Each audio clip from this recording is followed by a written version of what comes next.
Hello and welcome to this channel, and if you are the first time here, subscribe to the channel by clicking the subscribe button in order to stay updated about the most trending technologies. In this video we are discussing about data science. So, introduction to data science. So the term data science has emerged recently with the evolution of mathematical statistics and data analysis. Data science, also known as data-driven science, makes use of scientific methods, processes and systems to extract knowledge or insights from data in various forms, that is either structured or unstructured. With the help of data science in the next few years, we will be able to predict the future as claimed by researchers from MIT. And they already have reached a milestone in predicting the future with their awesome research in various domains. So, how to solve a problem in data science? So problems in data science are solved using algorithms, but the biggest thing to judge is which algorithm to use and when to use it. Basically, there are 5 kinds of problems that you face in data science. First, is this A or B classification algorithm? Then, is this weird anomaly detection algorithm? How much or how many regression algorithm? How is this organized clustering algorithm? And what should I do next? Reinforcement learning algorithm. So, how these algorithms work? So these algorithms are based on human psychology. So we like being appreciated.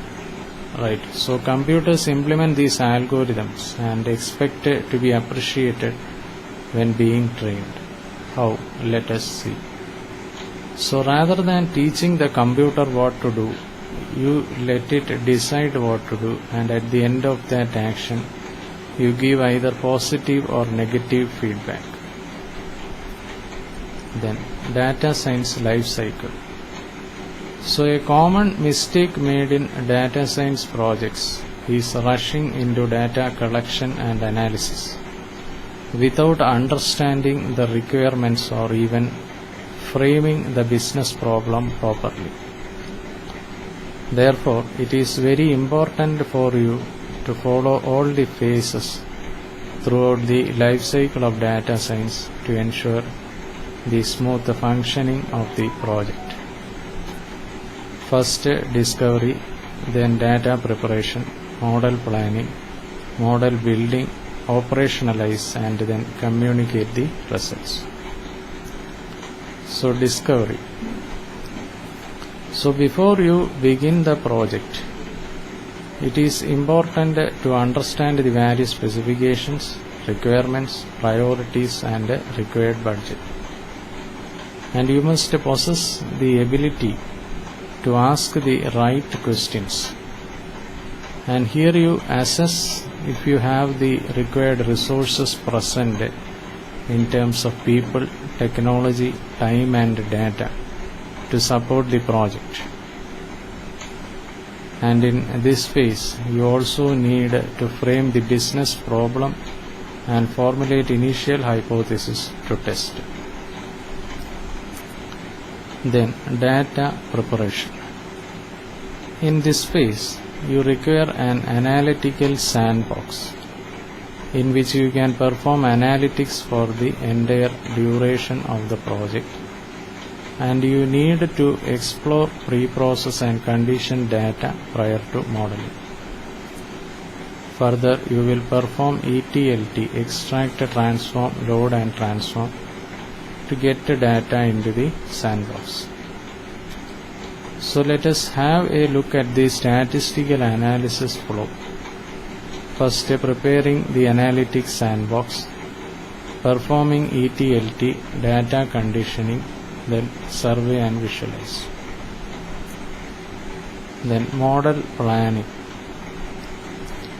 Here you will determine the methods and techniques to draw the relationships between variables, and these relationships will set the base for the algorithms which you will implement in the next phase.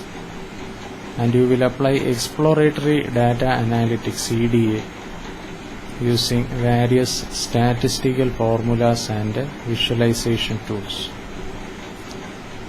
So let us have a look at various model planning tools: R programming, SQL analysis services, and SAS or Access. Then model building. In this phase, you will develop data sets for training and testing purposes. Here you need to consider whether your existing tools will suffice for running the models, or it will need a more robust environment like fast and parallel processing. And you will analyze various learning techniques like classification, association, and clustering to build the model. And you can achieve model building through the tools like SAS Enterprise Miner, WEKA, SPCS Modeler, MATLAB, Alpine Miner, and Statistica. Then operationalize. In this phase, you will deliver final reports, briefings, code, and technical documents. And moreover, sometimes a pilot project is also implemented in a real-time production environment. And this will provide you a clear picture of the performance and other related constraints on a small scale before full deployment. Then communicate results. Now, it is important to evaluate if you have been able to achieve the goal that you had planned in the first phase. So in the last phase, you identify all the key findings, communicate to the stakeholders, and determine if the results of the projects are a success or a failure based on the criteria developed in phase 1. Then introduction to machine learning. So the term machine learning was first coined by Arthur Samuel in the year 1959. And looking back, that year was probably the most significant in terms of technological advancements. If you browse through the internet what is machine learning, you will get at least 100 different definitions. However, the very first formal definition was: a computer program is said to learn from experience C with respect to some class of task T and performance measure P, if its performance at a task in T as measured by P improves with experience C. Tom Mitchell. So, what is machine learning? So, in simple terms, machine learning is a subset of artificial intelligence or AI, which provides machines the ability to learn automatically and improve from experience without being explicitly programmed to do so. And in this sense, it is the practice of getting machines to solve problems by gaining the ability to think.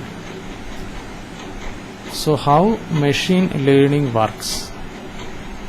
So it enables the computers or the machines to make data-driven decisions rather than being explicitly programmed for carrying out a certain task.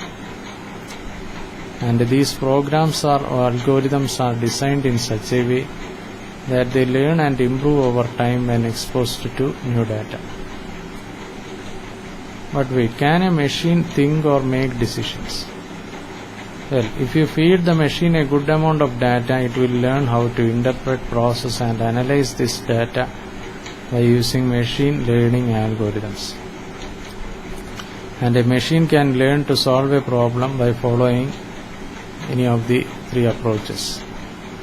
So the types of machine learning: first supervised learning, then unsupervised learning, and then reinforcement learning. So supervised learning. Supervised learning is a technique in which we teach or train the machine using data that is well labeled. And to understand the supervised learning, let us consider an analogy. So as kids, we all needed guidance to solve math problems, and our teachers helped us understand what addition is and how it is done. So similarly, you can think of supervised learning as a type of machine learning that involves a guide. And the labeled dataset is the teacher that will train you to understand patterns in the data. And here the labeled dataset is the training dataset. So types of supervised learning are regression and classification. In regression we have linear regression and logistic regression. And in classification we have support vector machine, decision tree, etc. Then unsupervised learning. So unsupervised learning involves training by using unlabeled data and allowing the model to act on that information without guidance. So the model learns through observation and finds structures in the data. And once the model is given a data set, it automatically detects patterns and relationships in the data set by creating clusters in it. So what it can do is add labels to the cluster. Like it cannot say this is a group of apples or mangoes, but it will separate all the apples from mangoes. Suppose we presented images of apples, bananas and mangoes to the model. So what it does, based on some patterns and relationships, it creates clusters and divides the data set into those clusters. And now if a new data is fed to the model, it adds it to one of the created clusters. Then types of unsupervised learning. We have clustering and association. And in clustering we have hierarchical clustering, k-means clustering and KNN clustering. And in association we have a priori algorithm and FP growth algorithm. Then reinforcement learning. So reinforcement learning is a part of machine learning where an agent is put in an environment and it learns to behave in this environment by performing certain actions and observing the rewards which it gets from those actions. And in other terms, it is the ability of an agent to interact with the environment and find out what is the best outcome. So it follows the concept of the hit and trial method.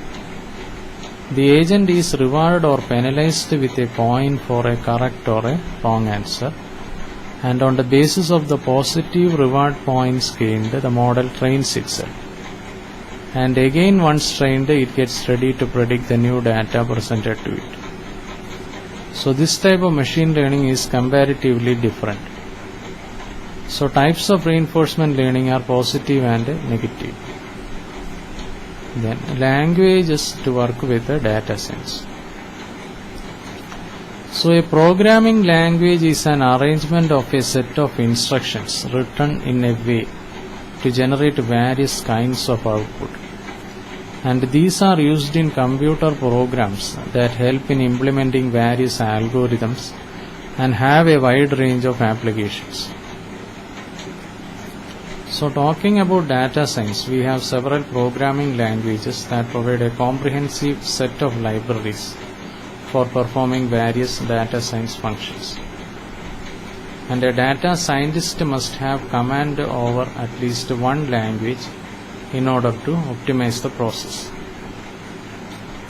So some of the major languages used for data science are Python, JavaScript, R programming, SQL, Scala and Julia. And among all these, R is considered to be the best programming language for any statistician, as it possesses an extensive catalogue of statistical and graphical methods.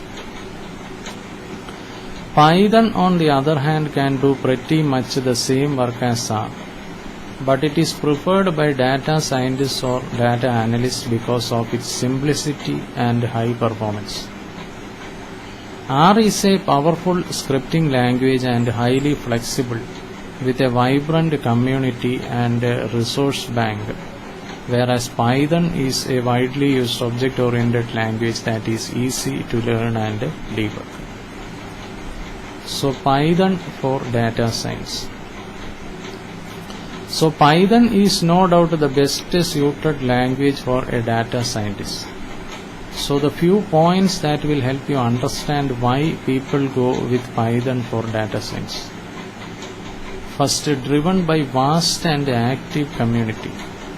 So Python has one of the most known and active community which helps them in the continuous improvement of Python as a programming language. And it is distributed under an open source license which makes its development easy via open source contributions. Then learning curve. So with most of the programming languages, their learning curves tend to grow parabolic with time, which means it is hard to grasp early, but as you become familiar with this language, the learning becomes easy. Whereas in the case of Python, the learning is easy because of easy syntax and short handwriting. Then third-party libraries. Standard Python package installer PIP can help you install numerous modules that make Python interactive. And these libraries and modules can interact with internet protocols, operating system calls and many more. Then integration with other languages.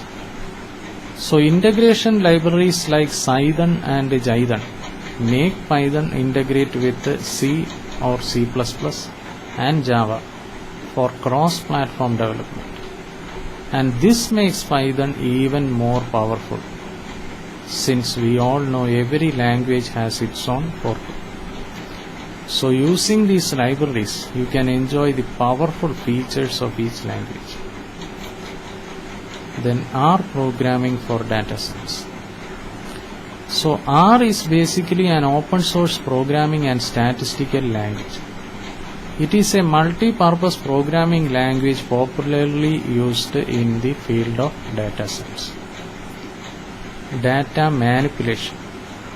So with R, you can easily shape the dataset into a format that could be easily accessed and analyzed by slicing large multivariate datasets. And R has built-in functions for data analysis. So in R, we can use the summary built-in function to analyze summary statistics. Whereas in Python, you need to import packages such as stats models to do this. Then 8,000 plus packages. So R has over 8,000 packages that can be used to implement various statistical analysis tools related to hypothesis testing, model fitting, clustering techniques and machine learning. Then data visualization. So provides a comprehensive set of functionalities for data visualization that helps in understanding a data set and the relationship between various variables.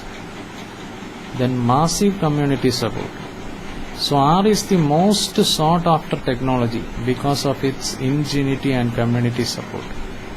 Over 2.5 million users are using R, and companies such as TechCrunch, Google, Facebook, Mozilla, etc. make use of R.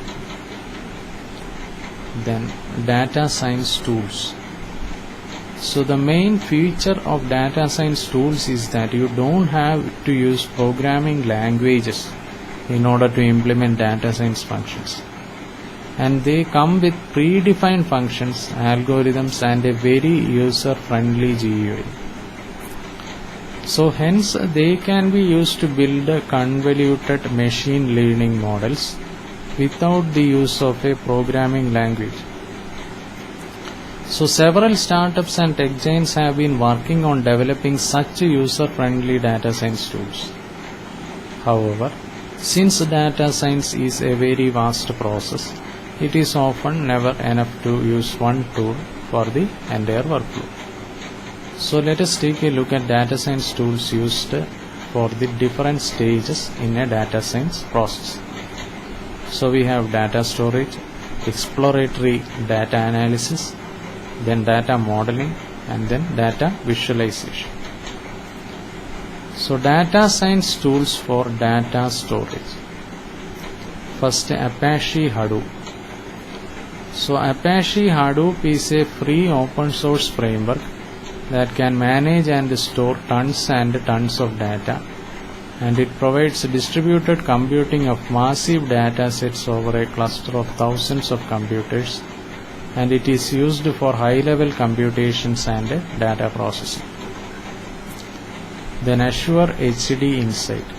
So Azure HD Insight is a cloud platform provided by Microsoft for the purpose of data storage, processing, and analytics. And enterprises such as Adobe, Jet, and Millman use Azure HD Insights to process and manage massive amounts of data. Then data science tools for exploratory data analysis. Informatica Power Center. So the buzz around Informatica is explained by the fact their revenue has rounded off to around 1.05 billion. So Informatica has many products focused on data integration. However, Informatica Power Center stands out due to its data integration capabilities. Then RapidMiner. So there is no surprise that RapidMiner is one of the most popular tools for implementing data science. RapidMiner is ranked at number 1 in the Gartner Magic Quadrant for Data Science Platforms 2017 and in the Forrester Wave for Predictive Analysis and Machine Learning. Then data science tools for data modeling. H2O.ai. So H2O.ai is the company behind open source machine learning products like H2O, aimed to make machine learning easier for all. And with around 130k data scientists and approximately 14k organizations, the H2O.ai community is growing at a strong pace. And H2O.ai is an open source data science tool that is aimed at making data modeling easier. Then Data Robot. So Data Robot is an AI-driven automation platform that aids in developing accurate predictive models. And Data Robot makes it easy to implement a wide range of machine learning algorithms, including clustering, classification, and regression models. Then data science tools for data visualization. Tableau.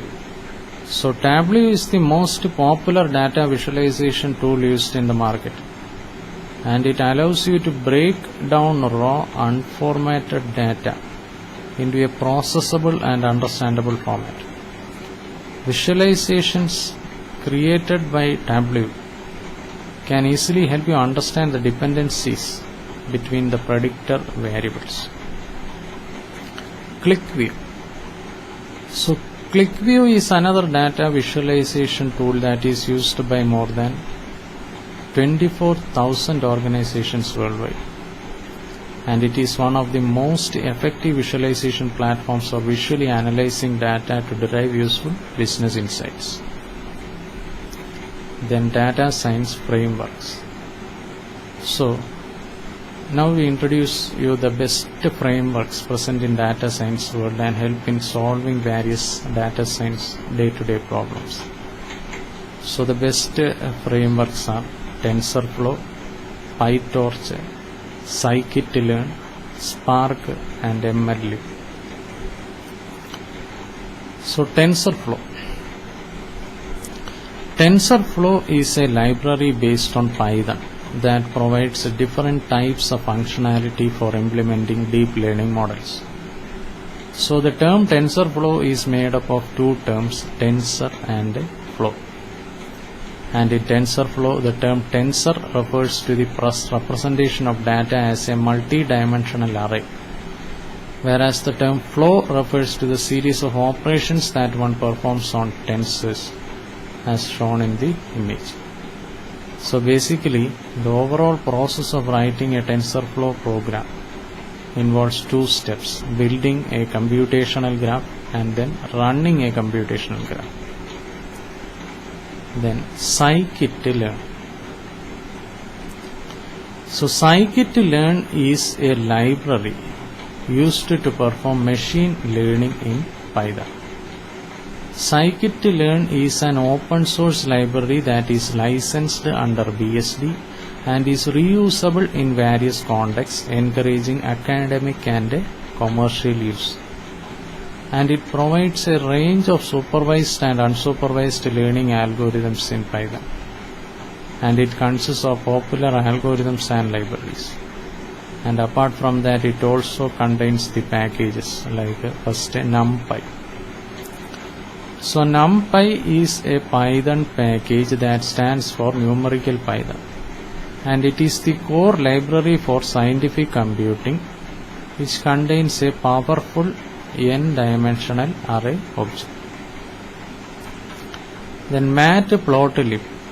So matplotlib.pyplot is a plotting library used for 2D graphics in Python programming language, and it can be used in Python scripts, shell and web application servers. Then SciPy.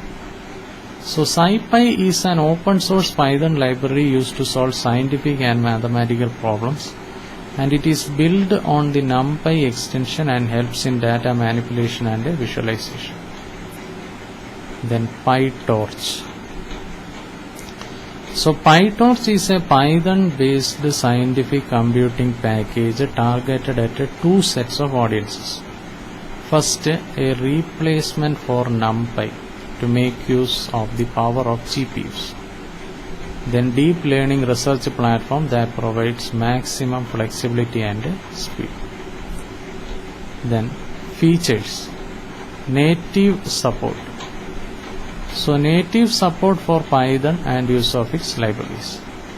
Then used in Facebook, actively used in the development of Facebook for all of its deep learning requirements in the platform. Then easy to use API.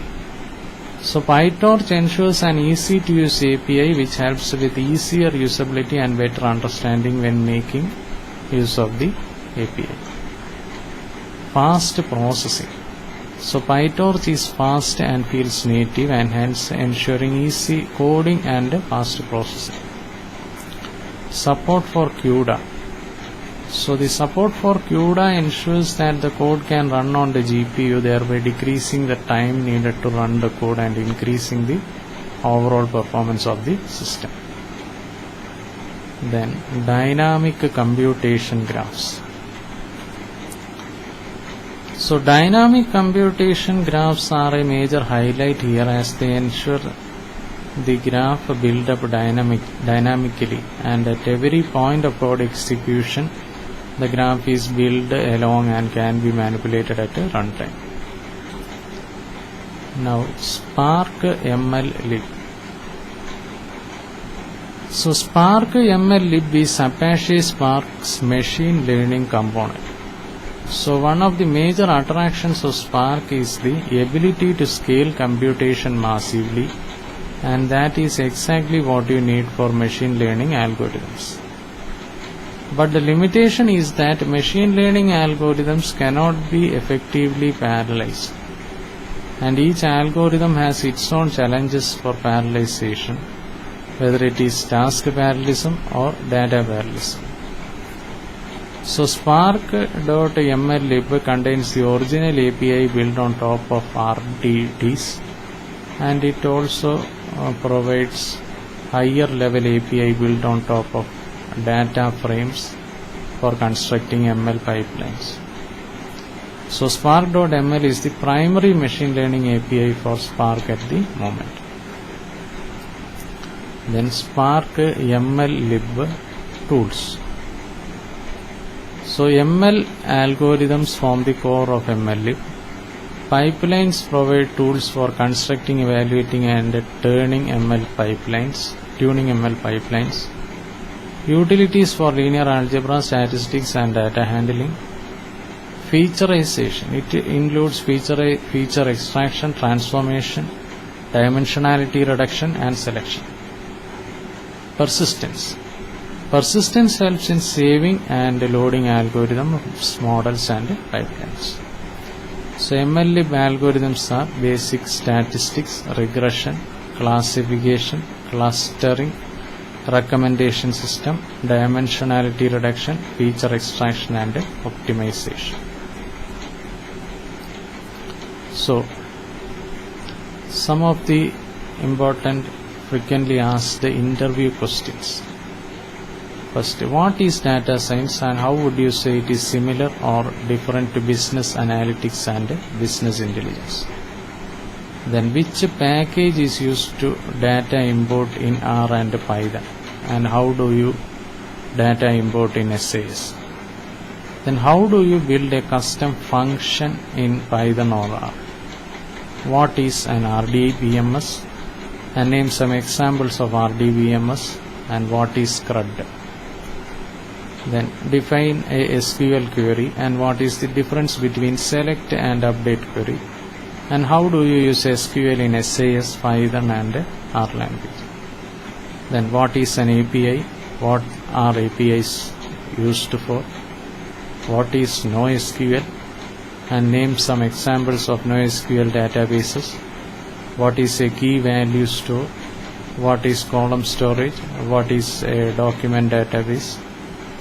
Then what is a data warehouse, what is JSON and what is XML and name some kind of graphs and explain how you would build them in Python or R. Then how do you check for data quality. Then what is an outliner, how do you treat outlier data. Then what is missing value imputation, how do you handle missing values in Python or R. Then why do you need a for loop, what do you do for loops in Python and R. What is the advantage of using the apply family of functions in R.